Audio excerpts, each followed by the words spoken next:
Oke, jadi ini adalah Toyota Agya 1000cc tipe G tahun 2016. Ini jadi LCGC-nya pertamanya Toyota, dan ini merupakan generasi pertama ya. Karena setelah itu kan ada beberapa kali facelift dan ganti mesin juga jadi 1200cc. Nggak tahu ya sekarang masih ada yang 1000cc-nya atau enggak. Anyway, ini saingannya ada Brio Satya, ada Karimun Wagon R tuh kayak gini nih. Nah, terus apa sih yang menarik dari mobil ini? Pertama, ini mobil gue bilang masih beneran LCGC ya. LCGC itu kan low cost green car, yang berarti mobil murah. Karena kalau lihat dari harga yang sekarang itu LCGC rata-rata udah di kisaran 160 jutaan ke atas gitu. Bahkan ada yang 170-an kan. Nah, ini dulu barunya masih di kisaran kalau nggak salah 120 sampai 130 juta. By the way, ini yang tipe manual ya. Nah, sementara ini harga secondnya udah di angka 96 juta. Sebenarnya bukan udah sih, karena ini kan mobil udah 7 tahun, tapi harganya masih bertahan di 96 jutaan. Jadi boleh dibilang depresiasinya termasuk yang paling rendah di kelasnya. Udah gitu, kedua ini mobil juga boleh dibilang paling bandel, paling irit, paling mudah perawatannya. Makanya kan nggak heran ya kalau kalian sering pakai taksi online, kebanyakan mobilnya Agya, Ayla gitu ya. Kalau teman-teman mau lihat mobilnya, bisa langsung samperin ke Karsam Experience Center di Puri Indah, atau bisa langsung ke websitenya aja di karsam.id. Buat tahu detailnya, langsung simak video berikut ini.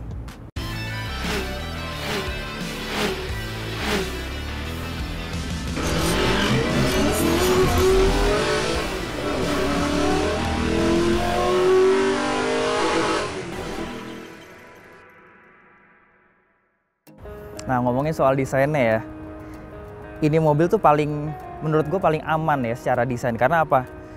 Dia itu desainnya ya udah gitu aja gitu, nggak neko-neko ya. Layaknya sebuah LCGC, compact, kecil, bentuknya sederhana, timeless, nggak neko-neko. Kalau kita bandingin sama kayak misalkan Wagon R gitu, itu udah pasti bukan selera semua orang ya, dengan desain yang mengotak gitu. Atau kayak misalkan Brio lah, kebanyakan orang nggak suka bagian belakangnya. Nah, tapi kalau ini desain yang paling bisa diterima sama semua kalangan. Oke, ngomongin soal desain bagian depan, ya udah gitu aja gitu ya. Di sini logo burung, logo ala-ala LCGC, makanya kan kayak banyak yang ganti sama logo Toyota. Di sini lampunya juga masih full halogen, semuanya lampu kecil, lampu jauhnya, seinnya, fog lampnya gitu. Jadi ya udah gitu ya. Di bagian sampingnya juga di sini dia masih pakai velg ukuran 14 inci, single tone warna silver, palang 6. Dan dia pengeremannya juga meskipun cakram tapi dia belum ada ABS sama sekali. Di bagian belakangnya dia tromol. Nah, di sini juga kuncinya masih pakai slot kunci gini ya, manual. Terus ininya dikasih list chrome gini, ini lumayan sih bikin kelihatan lebih mewah. Karena di generasi setelahnya kayaknya udah nggak ada chrome-chromean gini ya, dibikin sewarna body. Di sini dia udah jadi standarnya dikasih talang air gini. Dia antenanya masih jadul banget nih, masih yang model tarik-tarik gini. Ya nggak ada yang spesial sama sekali di sini, tapi seenggaknya dia udah dapat wiper belakang. Dan ini bahkan pembuka bagasinya juga nggak bisa dari sini nih, jadi harus pakai kunci. Ntar kita coba. Belum ada sensor parkir sama sekali. Lampunya juga semuanya masih full halogen. Coba kita lihat ini ya, bagian bagasinya ya. Kuncinya kayak gini, jadi kalau kita mau buka bagasi ya kita harus pakai kunci. Nah. Soal kapasitas bagasi sih ini menurut gua cukup luas ya di kelas LCGC. Ini bisa di oke. Ya ini kalau kita lipat emang nggak bisa rata sama lantai seenggaknya, tapi udah bisa bikin bagasi jauh lebih luas lah ya.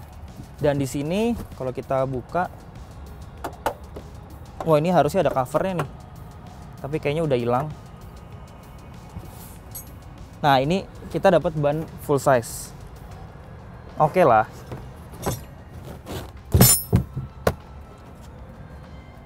Oke.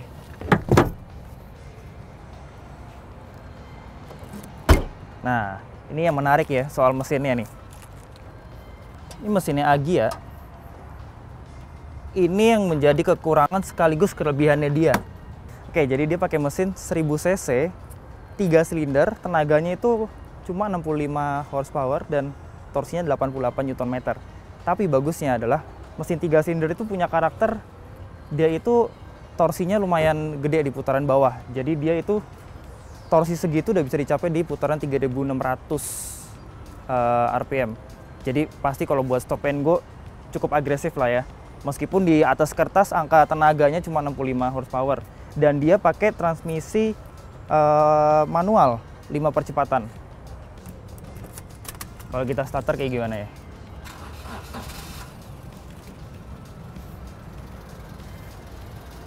Jadi emang sesuai ekspektasi banget ya mesin 3 silinder dengan getarannya yang cukup kuat itu ya. Ini bahkan, ini kan di mesinnya udah getar banget. Ini bahkan di bagian pintunya ya kalau kita pegang. Tuh. Ini sampai segetar ini. Gitu. Tapi ya nggak apa-apa lah ya. Kelebihannya mesin 3 silinder ini dan kapasitas 1000 cc itu udah jelas ada di konsumsi BBM ya, karena itu hal yang paling krusial ya di mobil kayak gini.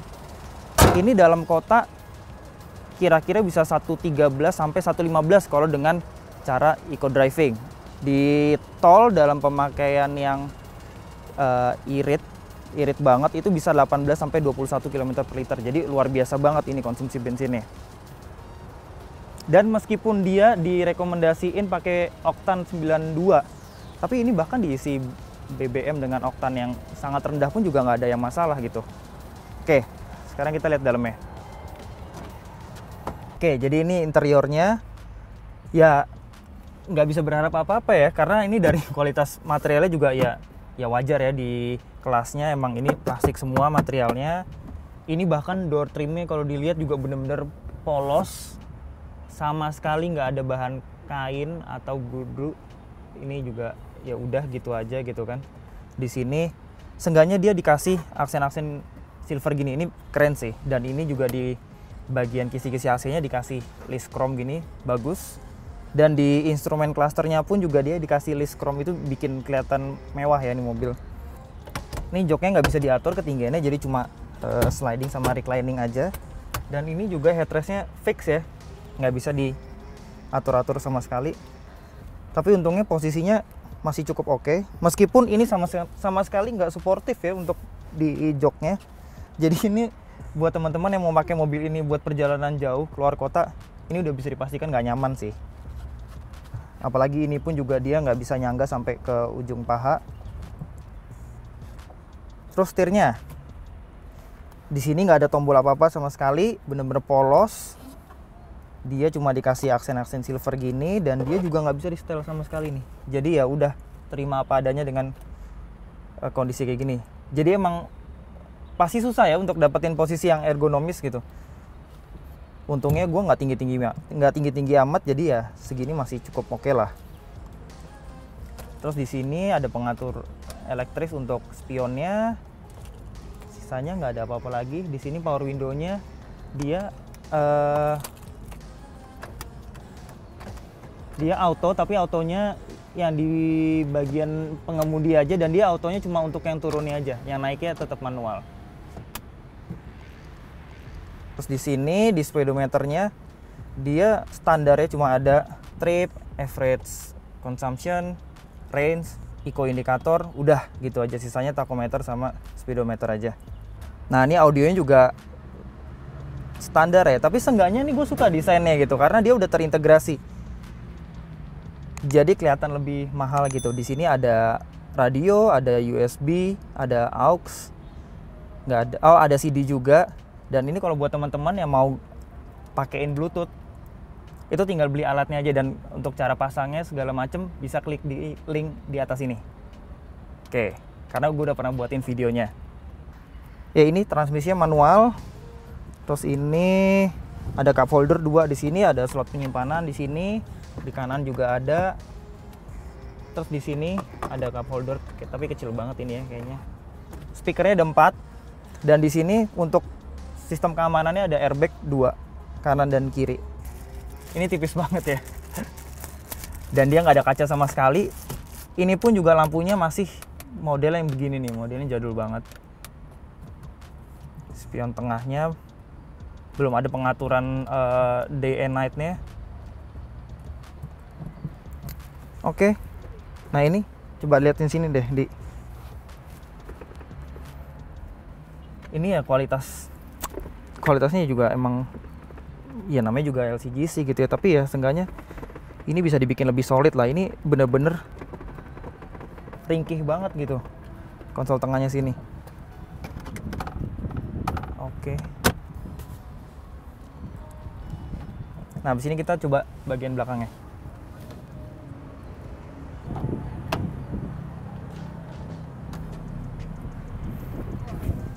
Ini mobil ya, meskipun kecil tapi gue masuknya masih gampang banget gitu. Beda banget sama gue masuk ke Brio ya, karena ini atasnya tuh nggak ngerendah gitu. Jadi ini nggak mentok ke kepala. Dan ini meskipun mobil dimensinya compact banget, tapi ini ternyata lihat deh, ini jarak ruang kakinya masih jauh banget nih.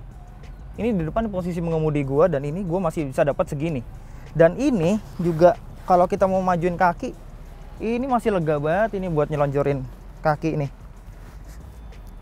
Oke, ini juga di belakang door trimnya sama persis kayak di depan, nggak ada material kain blue sama sekali, semuanya polos gitu aja. Sini cuma dapat power window, terus ada cup holder sama slot kecil banget. Dan ini joknya cukup empuk sih menurut gua. Dan malah menurut gua di sini malah lebih nyaman dibandingin yang di depan, karena dia lebih panjang nih jaraknya. Lebih bisa nopang paha. Oke loh, ini secara kenyamanan lumayan di sini. Dan ini oke, ini nggak bisa diatur. Dia headrestnya malah bisa dinaik turunin ya. Kalau yang di depan kan bener-bener fix. Tapi bagusnya di sini dia udah ada isofix-nya bahkan ya. Ini di mobil kelas Livina, Grand Livina aja yang awal-awal itu belum ada. Bahkan di sini udah ada. Ini keren sih. Dan dia udah dikasih seat belt 3 titik. Bahkan buat penumpang yang bagian tengah juga udah ada. Tapi sayangnya nggak dikasih headrest sama sekali. Nah, buat ke tengahnya pun juga di sini masih cukup oke, karena dia tunnel tengahnya nggak terlalu tinggi nih, masih rendah. Oke lah, di sini kita masih dapat cup holder 2 di sini, bagus. Di sini kita masih ada slot penyimpanan juga kanan kiri. Oke, ini kita coba jalan bentar ya. Kayaknya cuma bisa di parkiran. Atau kita coba keluar bentar.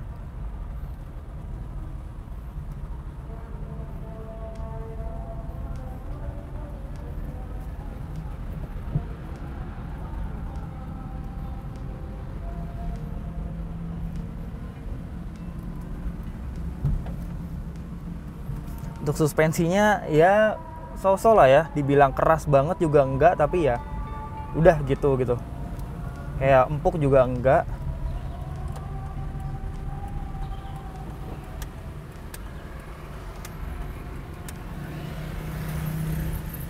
Dan pertama kali ngegas mobil ini tuh bener-bener getarannya luar biasa ya.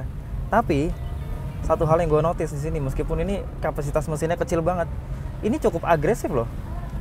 Tuh. Buat narik-narik stop and go gitu ini enak banget. Apalagi ini kan transmisinya manual ya, jadi pasti nggak ngeden-ngeden sama sekali. Coba ya. Ya kalau soal kekedapan kabinnya sih nggak bisa berharap banyak ya, karena di sini suara klakson, suara motor, semuanya tuh bener-bener kedengeran banget. Dari mulai suara mesinnya, suara kolong, ini bener-bener masih kedengeran banget. Kayak nggak ditutup gitu jendelanya. Dan ini kalau kita nyalain AC-nya, getarannya makin nambah lagi. Cuma oke banget nih mobil kalau untuk stop and go ya. Ini bener-bener cocok banget sih, karena dia karakter tenaganya tuh bener-bener di putaran rendah banget di 3600. dan dia setirnya juga cukup enteng. Oke, jadi kesimpulannya kalau teman-teman lagi mau nyari mobil yang harganya udah di bawah 100 juta, tapi juga